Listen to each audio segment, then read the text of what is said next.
दोस्तों आप लोग का स्वागत है हमारे यूट्यूब चैनल पर। आज जो है चलिए बात करते हैं जिसका आप लोग बेसब्री से इंतज़ार कर रहे होंगे या फिर भूल भी गए होंगे कि इसका पोस्ट आने वाली है, इसमें आती है कि अब नहीं। क्योंकि ऐसे ये इससे पहले 2023 में यह आई थी। आपको प्रीवियस ईयर के अनुसार ही आपको इस पर वीडियो बनाने वाले हैं कि इसका एग्ज़ाम पैटर्न क्या रहने वाला है, एग्ज़ाम सेंटर आपका कहाँ रहेगा। क्योंकि अभी एक शॉर्ट नोटिस आई हुई है तो इसमें फुल जानकारी दी नहीं गई है 2025 के अनुसार, कि अपडेट ही नहीं की गई है कि कैसा क्वेश्चन क्या रहेगा, मतलब कि एग्ज़ाम पैटर्न क्या रहने वाला है। फुल नोटिस नहीं हुआ, फी कैसी रहने वाली है, ये सब कोई नोटिस नहीं दी गई है। तो आपको जो शॉर्ट नोटिस है उसके अनुसार और प्रीवियस ईयर के अनुसार आपको हम इसमें जानकारी देने वाले हैं। तो चलिए तैयारी में अब लग जाइएगा प्रीवियस ईयर के अनुसार, क्योंकि पढ़ना तो आपको कुछ है ही नहीं, वही जीके मैथ होगा जो होगा, तो इसी के बारे में बात करते हैं। लेकिन आप तो मेरे चैनल पे पहली बार आए हो, इसे या पहली बार देख रहे हो, तो प्लीज़ उसको शेयर और सब्सक्राइब कर देंगे। तो इस बार जो है पोस्ट जो है आई हुई, बता दें कि पोस्ट से पहले बता दें कि कब से स्टार्ट हो जाएगा। तो ये आपका जो है अभी नहीं 6 अक्टूबर से शुरू होने वाला है। तो इसका जो है फुल नोटिस जल्दी आएगी, लेकिन जानकारी दे देते हैं इसीलिए बता दें। और 5 नवंबर तक लास्ट डेट रहने वाली है, और दिसंबर जनवरी में आपका यहाँ जो है एग्ज़ाम ले लिया जाएगा। मतलब आपको यहाँ टाइम नहीं दे रहा है, ठीक है, तैयारी में लग जाएगा। इसीलिए प्रीवियस तरीके से इसलिए आपको हम जो है जानकारी दे रहे हैं क्या कैसे एग्ज़ाम पैटर्न आपका रहने वाला है। और इसमें जो अभी पोस्ट आई हुई है कई सारी हुई है, लेवल 10 से लेकर लेवल 2 तक की आई हुई है। तो इस पर हम ज़्यादा बात नहीं करेंगे, लेकिन आपको बता दें कौन कौन सी पोस्ट है, ताकि जानकारी आपको दे दें। अब सब कैटेगरी वाइज बांट दिया गया। और जिसको पीडीएफ जो जाइए, आप मेरे टेलीग्राम से जुड़ जाइए, पीडीएफ आपको जो है मिल जाएगा, आराम से देख सकते हो कि इस कैटेगरी में कितनी जो है रखी गई है। क्योंकि अभी जो है बता देते आपको कि सबको कैटेगरी जो है कितना कितना का बांटा गया, इस पर बताने के हम नहीं जाने वाले हैं, ठीक है, इसलिए बोल रहे हैं कि आप देख सकते हैं। जैसे लेवल 11 से यहाँ दी हुए सबका डिप्टी मैनेजर की है, डायरेक्टर की है, लेकिन इस समय कुछ एक्सपीरियंस मांगेगा आपका, तो इस समय बात करते नहीं। ग्रुप ए की पोस्ट है, ग्रुप ए, ग्रुप बी या ग्रुप बी में आपका जो है हो जाएगा इंजीनियर साहब जी, इस सब की वैकेंसी आई हुई है। असिस्टेंट डायरेक्टर हो जाएगा, सिविल सिस्टम का, सिविल का, ये सब जो होता है ना, ग्रुप ए की पोस्ट ये सब आती है। ग्रुप बी में आपका है असिस्टेंट का है, असिस्टेंट डायरेक्टर आपका हो जाएगा मिनिस्ट्रियल, आपका प्रोग्रामर का है, जूनियर इंजीनियर सिविल जो किए हुए हैं तो उनके लिए, मतलब जो इंजीनियर सिविल ही नहीं है, आपका मैकेनिकल हो गया, हॉर्टिकल्चर, ये सब जो है सब में है। तहसीलदार का है, जूनियर ट्रांसलेटर की आई हुई है वैकेंसी, ये सो की आई हुई है, मतलब असिस्टेंट सिक्योरिटी ऑफिसर की भी पोस्ट है, ठीक है। और ग्रुप सी में आते हैं तो ग्रुप सी में स्टेनोग्राफर ये सब आपका हो जाएगा। LDC सब जो होता है ना, जूनियर सेक्रेटरी असिस्टेंट, माली, MTS, ये सब आपकी पोस्ट हो जाएगी। लेकिन group A, group B, group C में लेवल 1 सैलरी बता दें। जैसे कि MTS के लिए अप्लाई आप करना चाहते हो तो MTS में लेवल 1 की सैलरी रहेगी, मतलब लेवल 1 मतलब 25-20 हज़ार सैलरी आपकी रहेगी। दिल्ली में जॉब लगती है, ऐसे ज़्यादा दिल्ली में जॉब लगेगी आपकी, तो 20-25 हज़ार आपकी सैलरी रहने वाली है। और सबसे ज़्यादा पोस्ट इतनी सारी वैकेंसी में जो, मतलब इतनी सारी जो आपको पोस्ट बताएं, उसमें सबसे ज़्यादा सीट MTS में ही रखी गई है, 745, ठीक है। फिर उसके बाद आप जूनियर सेक्रेटरी असिस्टेंट की बात करें, 199 सीट रखी गई है, पटवारी की 79 रखी गई है। और स्टेनोग्राफर का जो क्रेज है भाई आजकल, तो इसको क्यों छोड़े, तो स्टेनोग्राफर में भी जो है 44 सीट रखी गई है, सब कैटेगरी वाइज बांट दिया गया है। लेवल 4 की आपकी इसमें सैलरी जो है रहने वाली है। तो यहाँ लेवल 4 की सैलरी बता दें तो कम से कम 50-60 हज़ार आपकी सैलरी रहेगी। दिल्ली में पोस्टिंग रहती है, इसीलिए 40 प्लस 50 तो आपकी सैलरी यहाँ रहने वाली है, ठीक है। फिर आपका ग्रुप बी में मतलब लेवल 5 की आ जाएगी। ASO के लिए अप्लाई करोगे तो 60-70 हज़ार सैलरी रहेगी। और ASO पोस्ट तो ज़बरदस्त है, यदि आप स्टेट में आपकी जॉब लगती है, यदि मतलब कि मान के चलिए बिहार स्टेट की अलग आती है ASO, आप अलग अलग स्टेट की अपनी ASO की वैकेंसी आती है।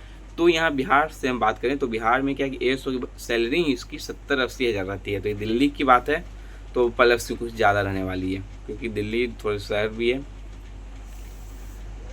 ठीक है। यहाँ तक आप समझ गए होंगे पोस्ट किसकी आई हुई है, कितनी आई हुई है, सब आपको बता दिए हैं, कब से स्टार्ट होगी।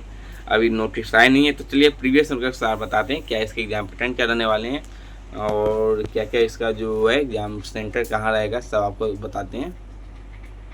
तो यहाँ जो है प्रीवियस ईयर आपको बता दें, जानकारी दे दें। तो इससे पहले जो आई हुई थी 3 जून 2023 को ये आई हुई थी। तो 3 जून 2023 की बात अब करते हैं।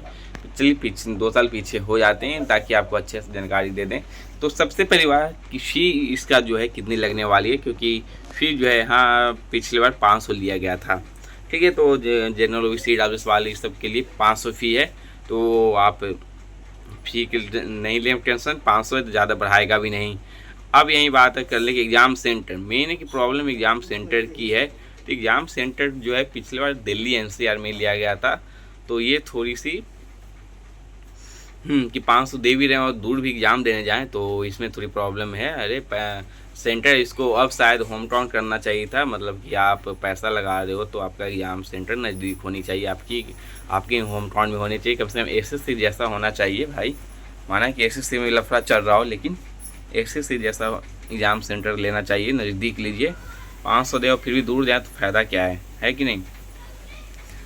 तो इसीलिए, लेकिन ये दिल्ली के द्वारा करवाया जा रहा है तो शायद इस कारण दिल्ली में ही एग्ज़ाम लिया जा सकता है। कि जैसे कि यूपी से वैकेंसी आती है तो यूपी में ही लिया जाता है एग्ज़ाम, बिहार से वैकेंसी होती है तो बिहार में एग्ज़ाम लिया जाता है। ठीक इसी तरह दिल्ली की वैकेंसी आई हुई है तो ठीक है, तो इसलिए शायद आपका एग्ज़ाम सेंटर दिल्ली रहने वाला है। अब इस पे बात अब नहीं करते, हटाते हैं। और एज सबका अलग अलग है। जैसे कि जितनी सारी वैकेंसी आई हुई है, पिछले बार भी इतनी नहीं आई हुई थी, अलग अलग पोस्ट नहीं आई हुई थी। तो एएसओ में 18 से 30 साल रखी गई है, स्टेनोग्राफर के लिए 18 से 27 साल है। लेकिन जो रिलैक्सेशन मिलता है ओबीसी सब वालों के 3 साल का, SC/ST को 5 साल का, फीमेल का जो 5 साल का, वो इसमें आपका रहने वाला है। इसका कैंसिल लेना नहीं है। तो 27 साल एज रखी गई है। तो आप लोग देख सकते हो जिनका 27 पार हो चुका है जनरल ईडब्ल्यूएस वालों के लिए, तो कुछ कर नहीं सकते हैं, अप्लाई अब मत करिए, यही बात है। अब एग्ज़ाम पैटर्न के साथ क्वालिफिकेशन बता दें तो क्वालिफिकेशन यहाँ 12th पास लेता है स्टेनोग्राफर वालों के लिए। सिविल इंजीनियर का जो बीटेक ये सब होता है वो आपका होना चाहिए, डिप्लोमा होता है भी है। ठीक है, एएसओ का ग्रेजुएशन आप किए हुए हैं तो अप्लाई करेंगे। एमटीएस वाले 10th पास किए हुए तो अप्लाई करेंगे। जूनियर सेक्रेटरी सेशन की बात करें तो 12th पास किए हुए तो अप्लाई करेंगे। लेकिन आपको जो है इस सब का क्वालिफिकेशन के साथ अब किसी में आपका टाइपिंग रहेगा, जैसे जूनियर सेक्रेटरी असिस्टेंट में टाइपिंग है, स्टेनोग्राफर में आपका शॉर्ट हैंड आपको आनी चाहिए। 80 के स्पीड से आपको शॉर्ट हैंड आनी चाहिए, ज़्यादा नहीं मांग रहा है। और जो एसएससी का जो आपका रहता है डिक्टेशन जो 10 मिनट का होगा वो आपका स्किल लिया जाएगा। तो आपका सेकंड एग्ज़ाम जो होगा ना उसी में लिया जाएगा। चलिए फर्स्ट यहाँ बात करवा दें कि एएसओ की बात करते हैं। तो एएसओ में क्या है कि आपका 3 एग्ज़ाम होगा, स्टेज 1, स्टेज 2 और स्टेज 3। स्टेज 3 में क्या है कि इसमें टाइपिंग है, क्वालिफिकेशन मतलब क्वालिफाई करना है। और स्टेज 1 में आपका क्या है कि 100 क्वेश्चन होंगे, 200 मार्क्स के आपके रहने वाले हैं। क्वेश्चन 25 क्वेश्चन रीजनिंग रहेगा, जीके से 25, मैथ्स से 25 और इंग्लिश से 25 क्वेश्चन रहने वाले हैं। ठीक है, और आपका 1 घंटा टाइम दिया जाएगा। मतलब जो एसएससी का एग्ज़ाम पैटर्न है ना उसी के अनुसार सब ये चल रहा है। अब बात है सेकंड स्टेज में क्या रहेगा कि सेकंड स्टेज भी आपका नहीं है कुछ ज़्यादा, लेकिन इसमें ज़्यादा मान्यता आपको इंग्लिश में दी गई है। इंग्लिश आपका मजबूत होना ज़रूरी है। तो यहाँ 2 घंटे इसमें टाइम रहेगा। 120 मार्क्स के जो हैं आपके क्वेश्चन भी होंगे, 120 मार्क्स के आपके एग्ज़ाम लिए जाएंगे। मतलब एक क्वेश्चन 1 मार्क्स का रहने वाला है, जिसमें कि आपका इसमें क्या है ना कि मैथ ये सब रहने वाला है। मैथ से 30 क्वेश्चन होंगे, 90 मार्क्स इसमें दिए हुआ है। सॉरी, यहाँ आपको जो है ये जो 120 क्वेश्चन 120 मार्क्स के रहेंगे ना, ये आपको जो है हम बोल दिए थे असिस्टेंट के लिए बोल दिए थे। यहाँ एएसओ की हम बात करते हैं ना, तो एएसओ में सेकंड एग्जाम पैटर्न क्या होने वाला है ना कि आपका मैथ से 30 क्वेश्चन होंगे, 30 मार्क्स के रहेंगे। और रीजनिंग से 30 क्वेश्चन 30 मार्क्स मतलब 90 मार्क्स के रहेंगे। एक क्वेश्चन पे 3 मार्क्स दिया जाएगा, तो 90 मार्क्स का आपका रहेगा। 1 घंटा टाइम दिया जाएगा। मतलब कि जो SSC का सेकंड एग्जाम पैटर्न जो है ना वही इसमें जोड़ दिया गया है। फिर आपका सेकंड क्या रहने वाला है, इंग्लिश और जीके के रहेगा। तो इंग्लिश से 45 क्वेश्चन रहेंगे, उसका 135 मार्क्स के होंगे। और जीके से 25 क्वेश्चन रहेंगे और 75 मार्क्स के रहने वाले हैं। इसका अलग से 1 घंटा टाइम दिया जाएगा।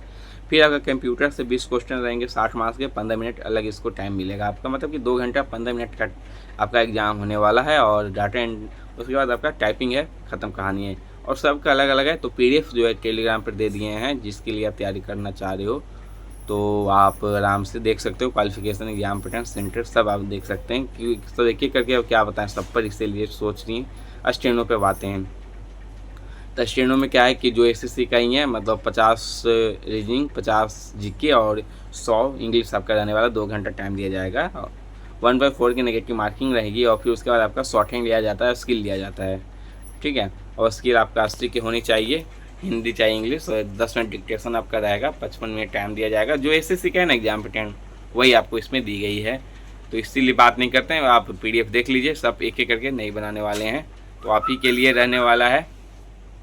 और ठीक है, तो आज के लिए इतना ही करते हैं। जब फुल नोटिस आएगी उससे भी आपको जानकारी देंगे, कितना प्रीवियस ईयर से मिला, कितना नहीं मिला, सब जानकारी देते हैं। आज के लिए इतना ही।